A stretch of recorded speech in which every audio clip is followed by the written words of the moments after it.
কুরবানি সম্পর্কে একদিন সাহাবে কেরামগণ রাসূল সাল্লাল্লাহু আলাইহি ওয়াসাল্লামকে জিজ্ঞেস করলেন, হে আল্লাহর রসুল সাল্লাল্লাহু আলাইহি ওয়াসাল্লাম, কুরবানি কি?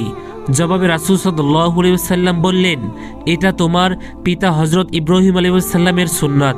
তাকে আবার জিজ্ঞেস করা হলো, হে আল্লাহর রসুল, এতে কি আমাদের পূর্ণ ফজিলত রয়েছে?